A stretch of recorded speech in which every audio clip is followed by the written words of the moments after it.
రైతులందరికీ నమస్తే.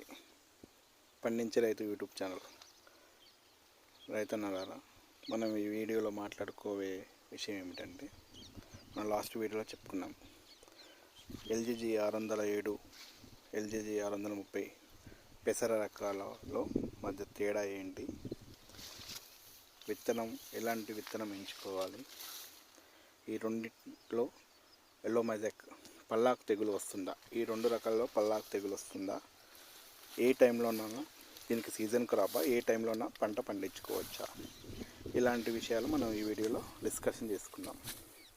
మీకు ఈ వీడియోలో పూర్తి వివరంగా క్లియర్గా చెప్పడం జరుగుతుంది. వీడియో లాస్ట్ వరకు చూడండి. వీడియో నచ్చినట్టయితే సబ్స్క్రైబ్ చేసుకోండి. ఇక విషయంలోకి వెళ్తే, ఇది విత్తనం ముందు ఎంచుకునే విధానాన్ని చెప్తాను వినండి. ఫస్ట్ ఆఫ్ ఆల్, విత్తనం మనం ఎంచుకునే విధానం ఏమిటంటే, విత్తనం మనం కొనే ముందు ఎక్కడైనా ఫార్మర్ దగ్గరనో ఎక్కడైనా మనం విత్తనం లభించే చోటుకి వెళ్ళినాం. మనం విత్తనం ఎంచుకునే విధానం ఎలా ఉండాలంటే, ఆ విత్తనం క్రాప్ చేసి ఎన్ని రోజులైంది, ఆ విత్తనం కట్ చేసి అంటే పొలం నుంచి తీసి ఎన్ని రోజులైనది అనేది ముఖ్యం ఫస్ట్. ఎందుకంటే విత్తనం ఇప్పుడు మనం ఒక రైతు దగ్గరికి వెళ్ళాము, ఆ విత్తనం ఉన్నది, అతను పంట పండించుకున్నాడు, ఆ విత్తనం తెచ్చుకున్నాము, మన పొలంలో వేసుకున్నాము, మనకు దిగుబడి రాలేదు. ఎందుకు రాలేదు అనేది చాలామందికి ఉంటుంది. అతని పొలంలో పండింది, నా పొలంలో పండలేదు అనే డౌట్ ఉంటుంది. అలా రాకపోవడానికి కారణము, మొదటి కారణము, విత్తనమే పంట నుంచి కోసిన తర్వాత వెంటనే పొలం విత్తనంగా పనికిరాదు. అసలు ఎందుకు పనికిరాదు అంటే, ఇది పెసర అనే విత్తనంలో నిద్రావస్థ అనే సమయం ఉంటుంది. మనం చెట్టు నుంచి తీసినాక ఆ విత్తనాన్ని వెంటనే పొలంలో వేస్తే మీకు పంట రాదు. ఒకవేళ మొలక ఎత్తినా మీకు సరైన దిగుబడి రాదు. 2-3 క్వింటాలతోనే సరిపెట్టుకోవాల్సి వస్తుంది. దానికి కారణం ఏంటంటే, విత్తనం అనేది కనీసమైన 3 నెలలు నిల్వ ఉండాలి. 3 నెలలు నిల్వ ఉన్న విత్తనం అయితే మీకు ఖచ్చితంగా చెప్పగలను, 3 నెలల పైన విత్తనం నిద్రావస్థలో ఉన్న నిద్రావస్థ అయిపోయిన విత్తనాన్ని వాడినట్టయితే మీకు ఈ రకాలలో 10 నుంచి 12 క్వింటాల దిగుబడి ఈజీగా తీసుకోవచ్చు. అస్సలు దాంట్లో కాంప్రమైజ్ అయ్యే పరిస్థితే లేదు. 10 నుంచి 12 క్వింటాలు ఈజీ దిగుబడి తీసుకోవచ్చు. ఇంకో రెండో విషయానికి వెళ్తే, ఈ పల్లాకు తెగులు వస్తుందా, 607 కానీ 630 కానీ పల్లాకు తెగులు వస్తుందా అనే డౌట్ చాలామందికి ఉన్నది. రైతు ద్వారా నేను చెప్పేది ఒకటే విషయం ఏమిటంటే, పల్లాకు తెగులు అనేది వైట్ ఫ్లై తెల్లదోమ వల్ల ఏర్పడుతుంది. ఇది పల్లాకు తెగులు బాగా తట్టుకుంటుంది, చాలా బాగా తట్టుకుంటుంది. పల్లాకు తెగులు తట్టుకుంటుందని ఎలాగైనా తట్టుకుంటుందని చెప్పేసి మనం స్ప్రే చేసే మందులలో నిర్లక్ష్యం వహించకూడదు. ఎందుకంటే బలహీనమైన చెట్టుకు ఆ వైరస్ వైట్ ఫ్లై తెల్లదోమ సోకినదంటే అది ఖచ్చితంగా పల్లాకు చెట్టుగా ఏర్పడుతుంది. ఇందుకు బలంగా ఉన్న చెట్టుకైతే ప్రాబ్లం లేదు, తట్టుకొని నిలబడుతుంది, పల్లాకు తెగులు రాదు. బలహీనమైన చెట్లు అక్కడక్కడ ఉంటాయి కదా, ఎక్కడో అక్కడ 100 చెట్లలో ఒకటి బలహీనమైన చెట్టు ఉంటుంది కదా, దానికి పల్లాకు తెగులు సోకుతుంది. మీరు అప్పుడు ఏం చేయాలంటే, ఈ బలహీనమైన చెట్లు సోకిందనుకో ఆ చెట్లను పీకేయాలి. లేదా ఆ బలహీనమైన చెట్లకిన ఈ వైరస్ రాకుండా మనం చేయాలి అంటే మనము మందులు స్ప్రే చేయాలి. మందులు స్ప్రే చేయడం వల్ల ఇది ఖచ్చితంగా మనం ఈ పల్లాకు తెగులు అనేది ఎక్కడో అక్కడ ఉన్న పల్లాకు తెగులు మీద పూర్తిగా మనం అరికట్టవచ్చు. ఇప్పుడు మీరు చూసే పంట ఏమిటంటే, రకం ఏంటంటే ఎల్జీజీ 630 630 చూడండి ఎలా ఉందో.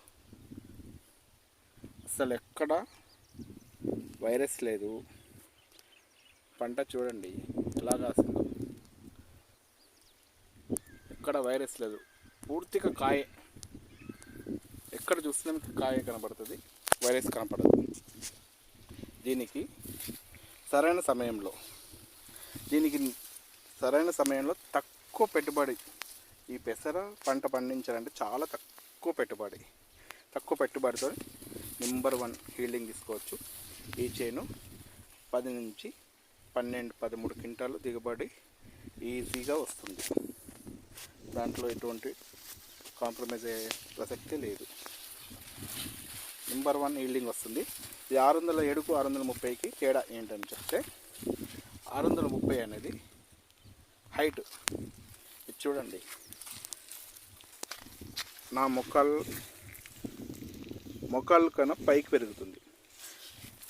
హైట్, ఫుల్ హైట్, బాగా హైట్ పెరిగి నెంబర్ 1 హార్వెస్టింగ్. అంటే మనకు మిషన్లతో కటింగ్ చేసుకోవాలన్నా నెంబర్ 1గా హార్వెస్టింగ్ చేసుకోవచ్చు. లేదు లేబర్తో కట్ చేసుకోవాలి, ఇక్కడ కట్ చేసుకోవచ్చు. బాగుంటుంది. నెంబర్ 1 హైట్ పెరుగుతుంది. విత్తన మోతాదు హైట్ పెరుగుతుంది మంచిగా. నెక్స్ట్ విత్తనం మోతాదు మాట్లాడదాం. హైట్ పెరుగుతుంది, నెంబర్ 1గా హైట్ పెరుగుతుంది. మంచి క్రాప్, నెంబర్ 1 క్రాప్ గ్యారంటీ ఉంటుంది ఈ సీడ్. 607 హైట్ ఇలా పెరగదు, అది బ్రాంచెస్ ఎక్కువ వస్తాయి, కొమ్మల్లా వస్తుంది. కొమ్మల్లా వచ్చి అది చెట్టు ఇంత హైట్ పెరగదు. అంటే అదిగిన హైట్ గమనించండి, అదిగిన నీ క్రాప్ చూపిస్తాను నెక్స్ట్ వీడియోలో. హైటు తక్కువ పెరుగుతుంది కానీ బ్రహ్మాండమైన దిగుబడి వస్తుంది. అదిగిన దిగుబడిలో దీనికి దానికి పెద్ద తేడా ఉండదు, సాటి ఉండదు. దీనికి దానికి పెద్ద డిఫరెంట్ అనేది ఏమి ఉండదు, సేమ్ దిగుబడి నెంబర్ 1 వస్తుంది. దాని వీడియోలో మీకు చెప్తాను, దాని మీద క్రాప్ చూపిస్తాను మీకు నెక్స్ట్ వీడియోలో. దిగుబడిలో తేడా లేదు కానీ మంచి హై ఈల్డింగ్ రకం. దీనికి సీజన్ ఉందా, ఎప్పుడు వేసుకోవాలని సీజన్ ఉందా? నాకు తెలిసినంత వరకు దీనికి నేను అన్ని సీజన్లో పండించాను. దీనికి సీజన్తో సంబంధం లేదు. ఏ సీజన్లో అయినా నెంబర్ 1 దిగుబడి వస్తుంది. ఏ సీజన్లో వేసుకున్నా మనం 8 క్వింటాల పైనే ఈజీగా తీసుకోగలం, అది తక్కువ ఖర్చుతో. ఇది 607 కానీ 630 కానీ మంచి సూపర్ వెరైటీ. అలాగే నెక్స్ట్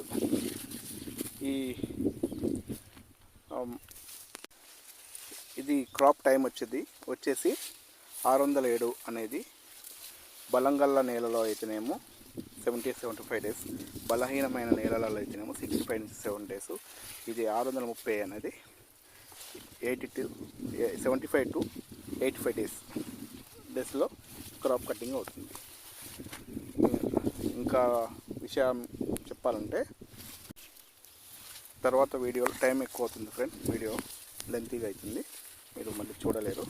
నేను మరో వీడియోలో పల్లాకు తెగులు రాకుండా ఏ మందులు స్ప్రే చేయాలి, ఎక్కడైనా పురుగు ఉన్నదా, ఎక్కడ పురుగు లేదు, ఫ్లవర్ చూడండి, ఈ పురుగు లేకుండా పంటని ఎలా కాపాడుకోవాలి, అసలు పూత పురుగు కానీ ఎలాంటి పురుగు కానీ నేను ఏ మందులు స్ప్రే చేస్తానో మీకు ప్రతి వీడియోలో చిన్నగా చెప్తాను. నెక్స్ట్ వీడియోలో పూత పురుగుకి ఏ మందు వాడాను, ఎల్లో మజాకు రాకుండా ఏ మందు వాడాను అనేది నేను క్లియర్గా, అసలు దోమ మందు ఏం వాడాలి, బాగా పురుగు ఉంటే ఏ మందు వాడితే బాగా కంట్రోల్ చేసుకోవచ్చు, అనేక విషయాలు మీరు నెక్స్ట్ వీడియోలో చూస్తుంటారు. నేను షేర్ చేస్తుంటాను మీకు ఇన్ఫర్మేషన్. మీరు నా వీడియో నచ్చినట్లయితే సబ్స్క్రైబ్ చేసుకోండి. మరిన్ని వీడియోలు మీకు చేస్తూనే ఉంటాను. మీకు మంచి ఇన్ఫర్మేషన్ ఇవ్వగలుగుతానని నమ్ముతున్నాను.